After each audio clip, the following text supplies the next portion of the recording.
I love this topic, particularly the story of Yusuf, not only because it's a beautiful story from the Quran, but it's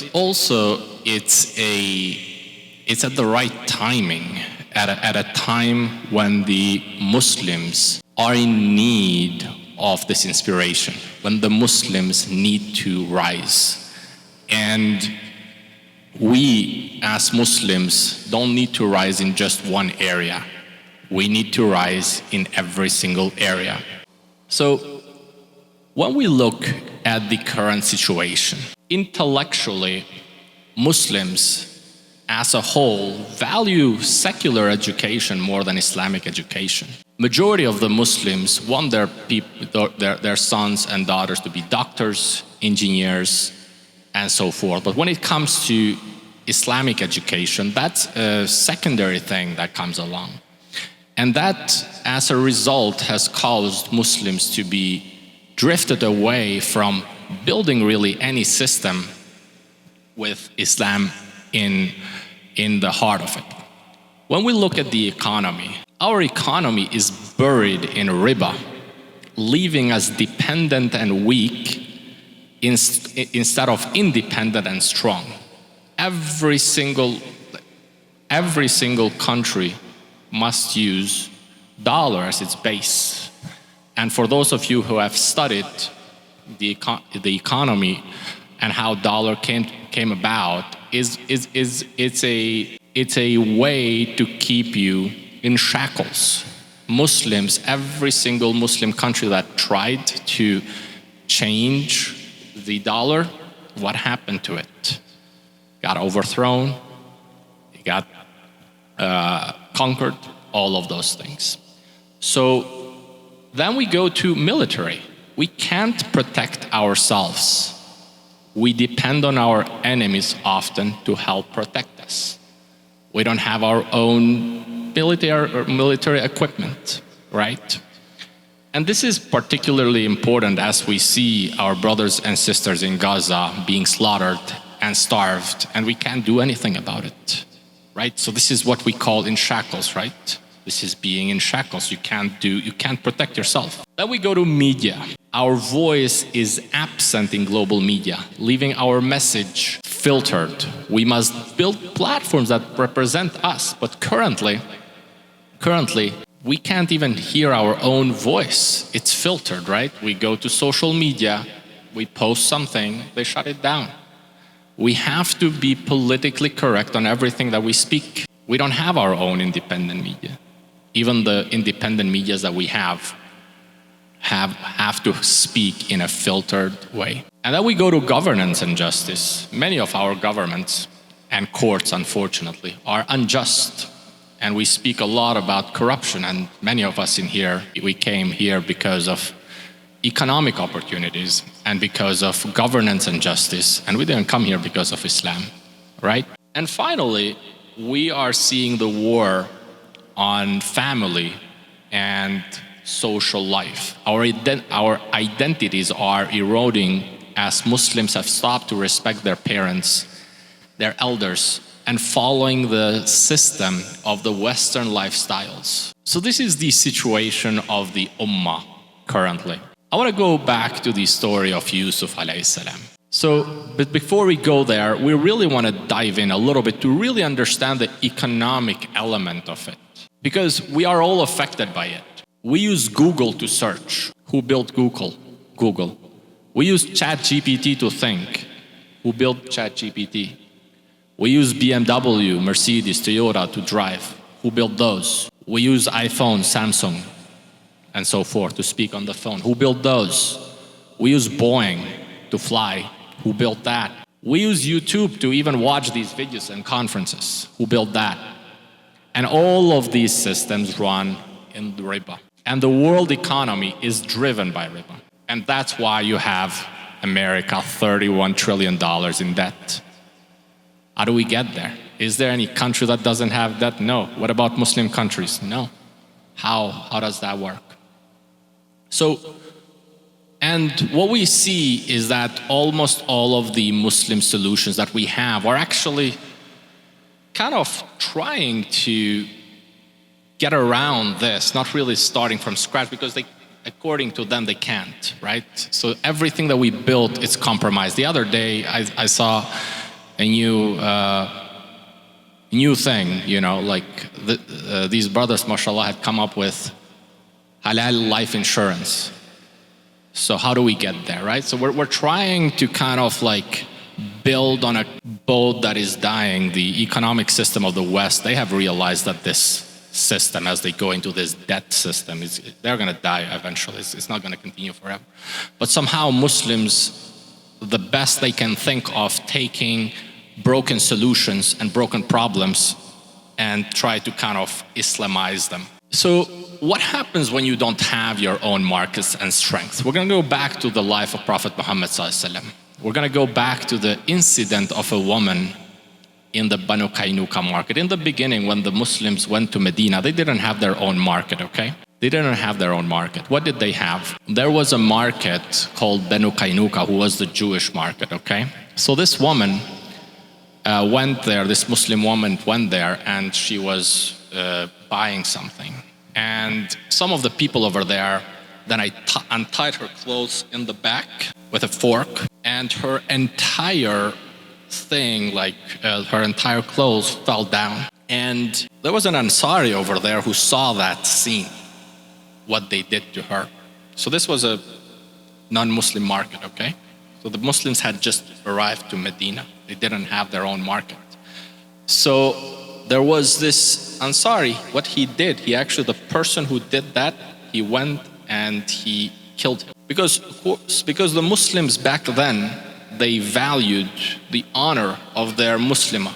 They didn't let their honor, let alone the blood of their brothers, let alone the leaving their kids, the children to be hungry and all of that. That was not how the Sahaba thought. Then what happened is that the people on the market, they killed the Ansari. And then that's when the covenant was broken between the Muslims and the Jews. And Prophet Muhammad ﷺ went into war with them, okay? But what happened right after that is that the Muslims established their own new market, okay? So that's when the new market of Medina.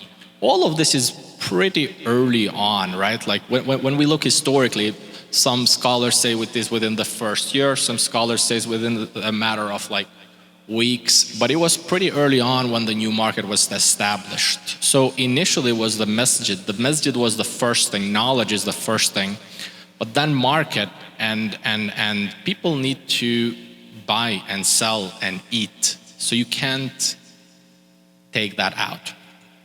So we're going to look into the journey of the past 100 years. How did we get here, right? Like we all romanticize how the Muslim civilization was great. But then when we look at today, our mind just kind of we get stuck. Like, how do we get out of here, right? And what I want to do in here is I want to look into the life of Yusuf alayhi salam, and I want to look at the last 100 years and draw some parallels. So I don't know if you guys are seeing, but there is a slide over there. So the first thing that happens in the story of Yusuf alayhi salam is the conspiring and the betrayal. The brothers of Yusuf alayhi salam were initially conspiring against him because they were jealous, right? Allah subhanahu wa ta'ala mentions this in the ayahs 8 to 10 when the brothers were conspiring, when they were saying that their father Yaqub loves Yusuf more. So they were jealous, so there was some conspiring in there. Now, what happened before the Ottomans fell? Well, there was a lot of conspiring, betrayal of the Ummah. There was a lot of corruption that started happening. There was a lot of division. There was a lot of jealousy. There was a lot of lack of knowledge and lack of identity started happening. The Muslims started dressing like the non-Muslims. And we all romanticize the last Khalifa, Abdul Hamid. But Abdul Hamid, within his reign, he was the one who allowed alcohol to be sold. So the Muslims started weakening and losing part of their identity slowly. Then what happens with Yusuf alayhi salam is that all of that conspiring against him goes to putting him into the well. And how does that conspiring happen? The conspiring, initially they say like, hey, let's kill him. And then they don't want to kill him. Then they say, okay, let's put him into the well. So Yusuf is thrown on the dark well. So this is in ayah 12:15. Allah subhanahu wa ta'ala speaks about it. So now, this is the fall of the Ottomans. Yes, the Ottomans were not great, but there was some protection. There was some fear to just attack the Muslims. There was some honor that the Muslims had.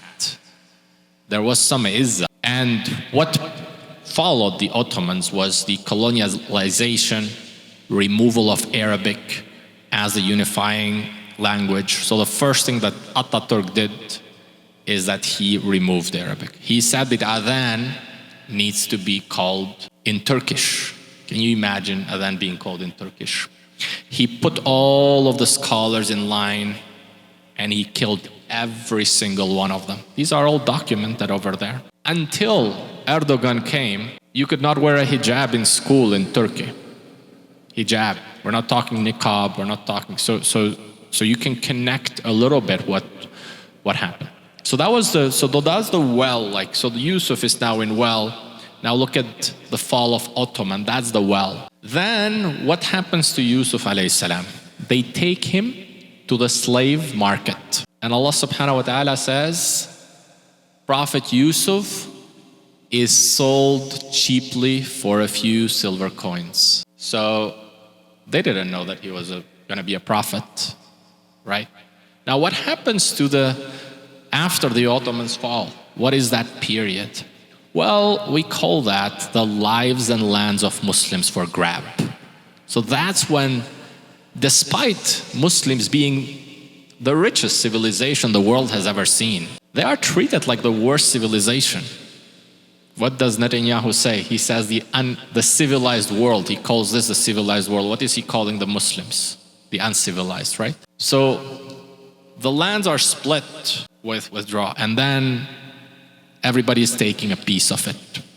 And the lives of the Muslims are just like sold cheaply for a few silver coins, like Allah subhanahu wa ta'ala says for the slave market for Yusuf alayhi salam. And then what happens next? The house of Aziz. So where does Yusuf go? He goes to the house of Aziz, luxury and temptation. Now, this is where we go.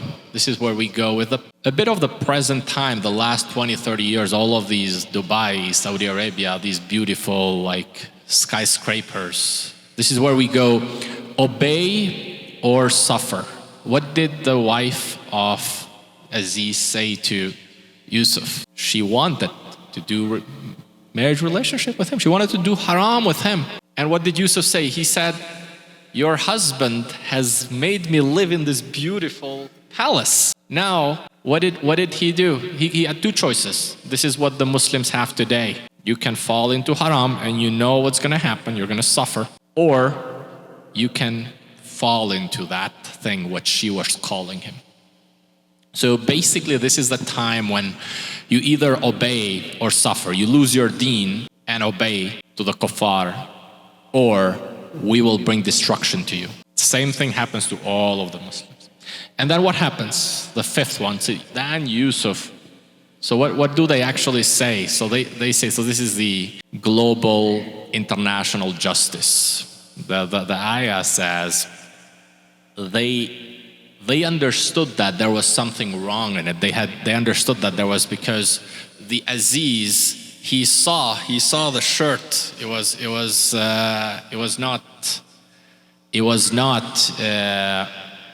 not the fault of Yusuf. But they still had to put Yusuf into prison, because they could not put his wife into prison. That would be a big problem. Can we put Trump into prison? Can we put Netanyahu? No, we can't do that. But we have to put Yusuf into prison. So this is the current situations, right? Our brothers and sisters are being slaughtered in Gaza, and we can't do anything. We can't even give them food. So this is how we are in prison right now, okay? We are at the time of prison. So now they say that common saying, and it's also in Quran. Allah subhanahu wa ta'ala says, after hardship comes ease. After prison, we know what's going to come with Yusuf. So inshallah, we also are going to see that.